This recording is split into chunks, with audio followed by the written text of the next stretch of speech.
Hi, Daring Dragons. This is Miss Amy. It's week 5 of Story Times. This is our last story time for our Imagine Your Story semi-reading program. But don't worry, we've still got a special event coming up next week, and we'll have some new things happening in August. So I hope you enjoyed Benjamin Barry and his Circus for All on Monday. And I hope you're reading, because if you log in 1,000 minutes on Read Squared by this Friday, you'll be eligible for an honor book and your name will be put in the grand drawing for a special prize. I can't quite tell you yet what it is, but it's really good, I know. Next Monday on August 3rd, we have Science Tellers doing a program about dragons, which sounds really cool. And then in August, we're going to be doing some crafternoons with Miss Jamie, some photo contests with prizes, some read-alouds, library tours, and some other fun virtual activities. Now you know you can come in the library now to pick out books, so we hope that some of you can come down and choose your own books, or we can still do curbside service for you. So let's have a joke or two. I haven't done these every week, but I do have 4 jokes today. Today we're going to talk about Greek gods and goddesses and Greek mythology. There are all sorts of wonderful Greek myths, and we have several books here at the library that you might enjoy. I'm going to share a couple of those myths with you today. But first, a joke. Which pirate never wore an eye patch? Can you guess? Thinking of mythological creatures? Captain Cyclops. If you're not sure what a Cyclops is, look that one up so you can get the joke. Here's another Cyclops joke. Why do Cyclopses get along so well? And the answer? They always see eye to eye. Here's another one. What happened to the naughty wizard at school? He was expelled. And what did the tired wizard do? I bet you could figure this one out if you think about it. He sat down for a spell.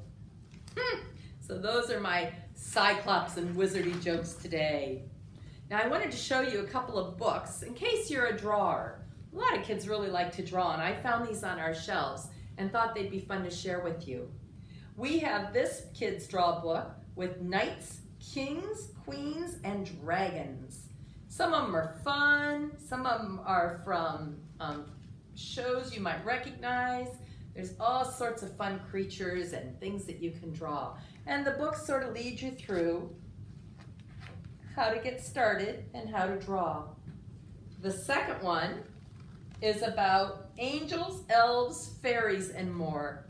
So it's another one. It has gnomes, it has Hercules in it, has leprechauns and mermaids and all sorts of fun characters that you might want to try to draw at home. So those books are here.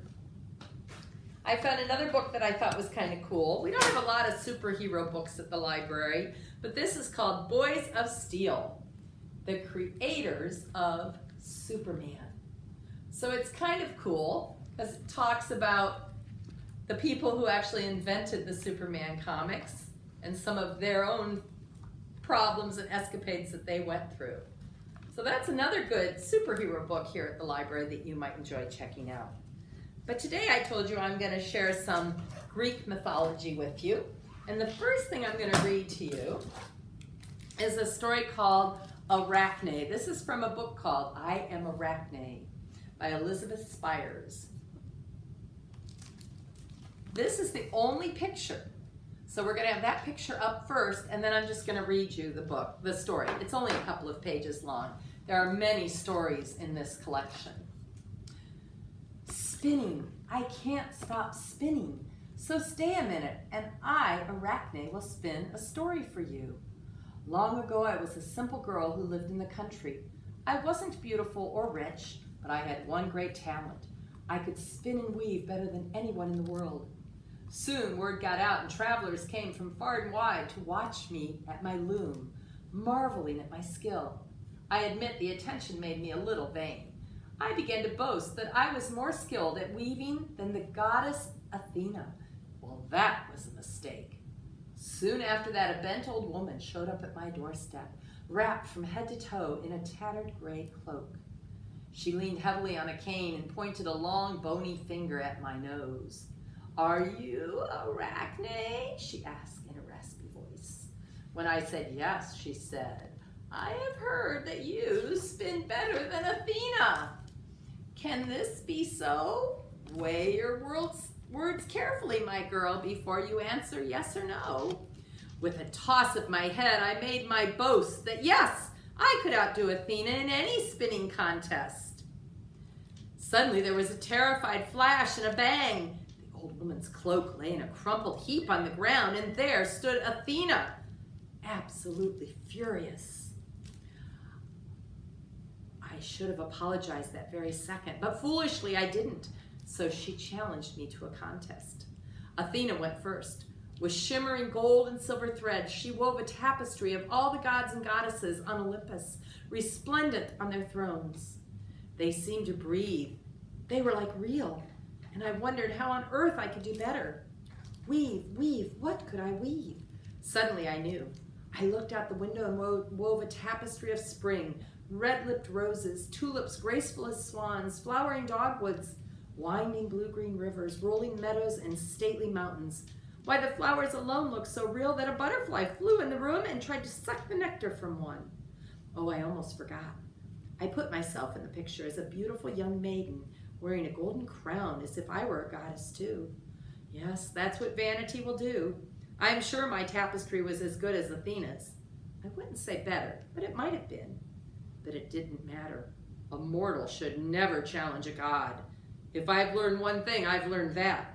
Athena was so angry when she saw my beautiful scene that she destroyed it with one well-aimed lightning bolt. And then she beat me over the head with her shuttle. "Foolish, vain Arachne, you will never learn," she screamed. "You want to spin? You'll spin all right until you die. Your line's a silken trap for things that creep and fly." And with her words, I began to shrink until my body was no bigger than a thumb. My eyes, 2 dots in a tiny head. Horrified, I looked down and counted 8 legs instead of 2, all black as night. "Spin, spin, you foolish girl," the words whirled in my brain, and dizzy I knew that I must spin. "So now I will spin tales for you. See what I have spun? A web of words, a beautiful web. Do you like what I've done? My lines glisten and shimmer like diamonds in the sun. Oh, don't worry, I've learned my lesson. Always now I bow to Athena, the greatest weaver. I am Arachne, and I must spin." And in the rest of this book, Arachne will spin many, many other tales about Pandora, about King Midas, about Pan. There are great stories all through this book, and I'm sure you'll enjoy some of the tales that Arachne spins for us in that book and also in this next book. This is Favorite Greek Myths here at Patterson Library, and I mentioned Midas, and I'm going to tell you that story. Now, these are stories that have been handed down through the ages. This one still also just has one picture, but you'll be able to see it a little better. It's a little bigger and more colorful, and I'll be able to leave that up until I have to turn the page for this next short story called The Golden Touch, the story of Bacchus and King Midas. Bacchus, the merry god of the vine, raised his goblet. "To you, King Midas," he said, "because you have been so hospitable to me, ask for anything you wish, and I will grant it to you." "What an idea," said Midas. "Anything I wish?" "Anything indeed," said Bacchus. "Anything?" Yes, anything." "Oh, well," said the king, chuckling, "of course there's only one thing I wish. I wish that everything I touch would turn to gold." Midas looked sideways at Bacchus, for he couldn't believe such a gift could really be his. "My friend, you already have all the gold you could possibly want," said Bacchus, looking disappointed. "No, I don't," said Midas. "One never has enough gold."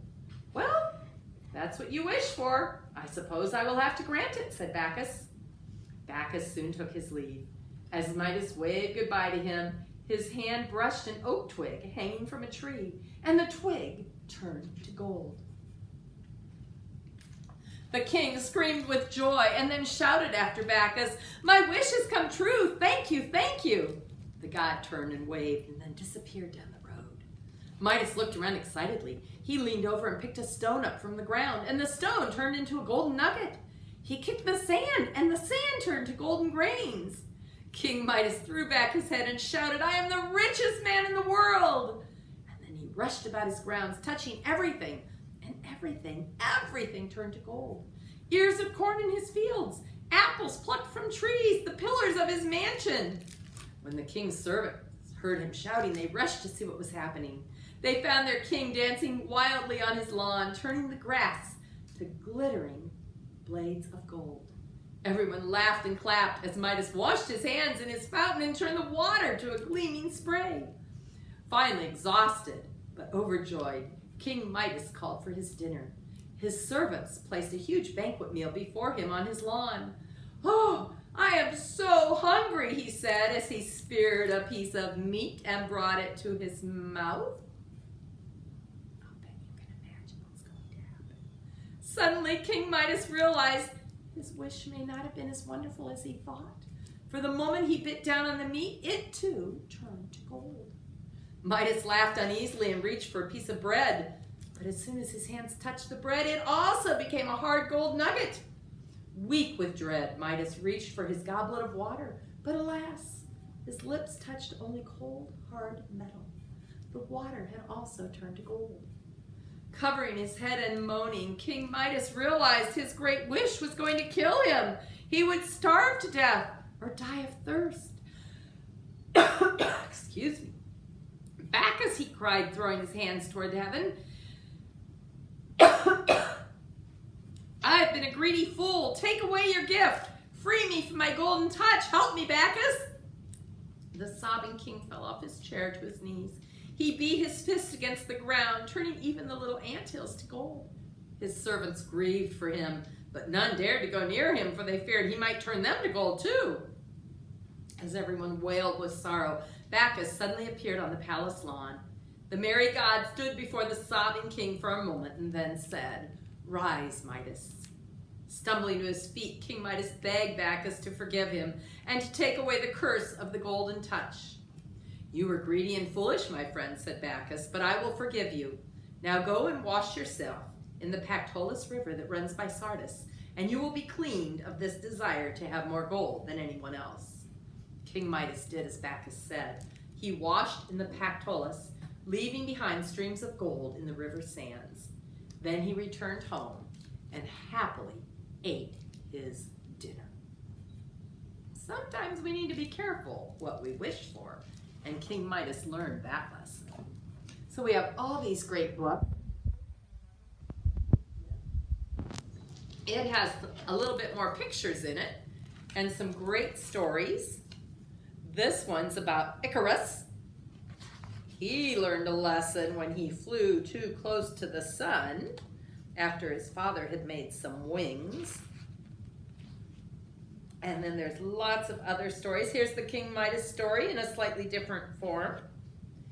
So you may want to check this out. Here's the 12 Labors of Hercules, which is a really great myth and story. So you may want to check these out from Patterson Library. Also, the whole series of Percy Jackson is a great group of books as you're probably in about 5th, 6th grade, maybe 4th grade. So you might enjoy reading some of those. A lot of these books have giants or cyclops or unusual creatures. So one thing that's in your bag that you can pick up this week, well, last week or this week at Patterson Library, we made up a bag for weeks 3, 4, and 5 with some goodies and some little prizes in it. And one thing on one of the pages is facts about giant things. I'm going to share a couple of these before we go today. And I'll bet you can actually think of what a couple of these are. Here are some giant facts. The tallest man. I wonder if you want to guess from home how tall you think the tallest man was. I'll give you a second to think about it. Most men are about 5 feet 10 inches to about 6 feet. Maybe a little shorter or a little taller. But the tallest man was 8 feet 11 inches tall. That's almost 9 feet. The tallest woman was 8 feet 2 inches tall. Now I'm going to skip down to some you may not have ever thought about. How big do you think the biggest insect is? The biggest bug? You know, a fly's about this big, a mosquito, a lightning bug's a little larger, crickets are even a little bit bigger. But did you know the Goliath beetle is 4.3 inches long? How would you like to find a beetle in your backyard that big? Well, I don't think they live around here. The largest spider is the Goliath bird-eating spider. Oh my goodness, I can't even imagine what kind of web he would have. He is 10 inches in diameter. It's not that big. That is one big spider. So there's lots of other giant things on here. I'll bet you know the answer to this one. What is the tallest mammal? Think a little bit about what you know about mammals. The tallest mammal, yep, it's the giraffe. They can get to be 18 feet tall, so that's pretty tall too. Now I have one other series, because I know kids your age often like to start reading series. This is another series we have here at Patterson Library, and it is the Land of Stories series. There is a masked man on the loose in the land of stories. It's up to Alex and Connor Bailey to stop him. The Bailey twins discover the masked man's secret scheme. He possesses a powerful magic potion that turns every book it touches into a portal.